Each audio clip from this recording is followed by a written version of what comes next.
I am definitely a disaster lesbian. That is where I fit.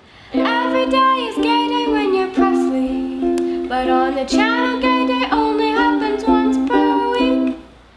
Hey everyone, it's Presley at ActOutGames.com here, and today is Sunday, which means it's gay day, and I'm going to be talking about the history of the bury your gays trope.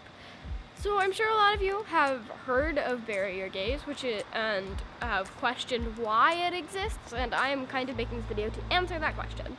So for those of you who don't know what bury your gays is, it is a trope in very hetero-dominated writing where the one or few gay characters get killed off, and there's no real reasoning behind it beyond they're gay, and so they have to be killed off.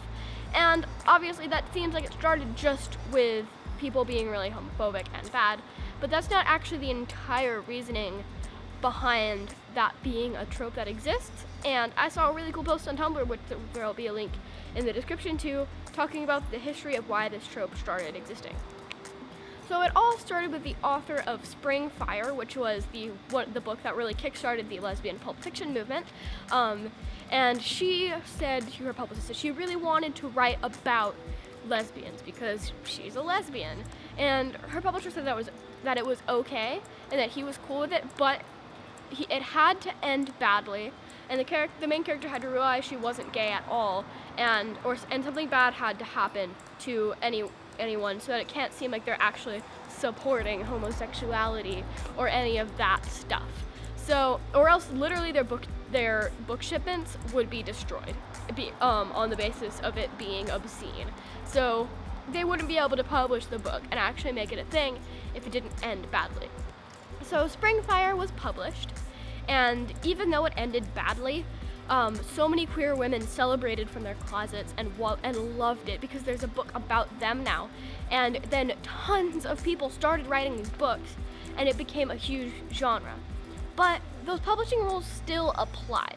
So every book had to end badly for the gays because that's just how things were, because being gay was still illegal.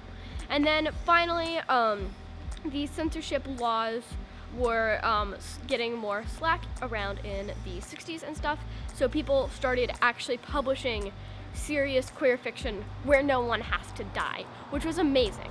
Meanwhile, over in Japan, where Yuri was first starting to become a thing, the same laws still applied there. And it even actually started dealing with trans issues and all of that stuff, but it had to end with one of the characters dying or something bad like that. And since Yuri got popular here and there was already the lesbian pulp fiction and gay fiction that was being written here, when that really surged off, a lot of the books that were already published had a bad ending. And even though there were plenty of very creative queer people who were writing stories with happy endings, a lot of people who wanted to write about gay characters still gave them that bad ending, because that's what was already out there, and we're still having problems with that trope. And I do agree that a lot of the instances of the bury your gays trope now come from a very bad place. That's where it started, and that's why stories originally had that ending, and now straight people are copying it and making the gays suffer, which is not a good thing. But I thought it was a really cool tidbit of queer history, and I love talking about queer history. I love talking about history in general. So I almost just said to invite me on Drunk History, and then I realized I'm 12, so I probably couldn't be on Drunk History. But it's fine. It was amazing. It's still a good show. And I just really wanted to get this out there into the world because it's really cool. It's a really cool tidbit of history, and it says a lot about queer fiction and where it's going now. And I really hope that soon enough there will be a lot more stories with happy endings. I would also like to really quickly say, because this is something that I've debated with my friends before, is it bury your gays if most of the characters are LGBT? And it does not. That is the final verdict in my friend groups. So since this is a video about bury your gays, I'd like to say, like, if you're a straight writer and you're still writing a very diverse cast with more than one LGBT character, and one of the LGBT characters dies in the story, that's totally chill. And I'm just really want to be supportive of straight writers wanting to write gay characters.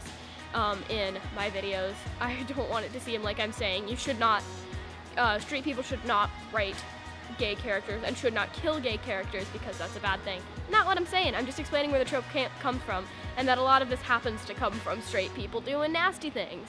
Anyways, thank you guys so much for watching. Make sure to leave a comment down below with your thoughts on the video, as well as tell me where you guys fall on the new LGBT alignment chart. I am there'll be a picture of it on the screen if you haven't seen it before. I am definitely a disaster lesbian. That is where I fit.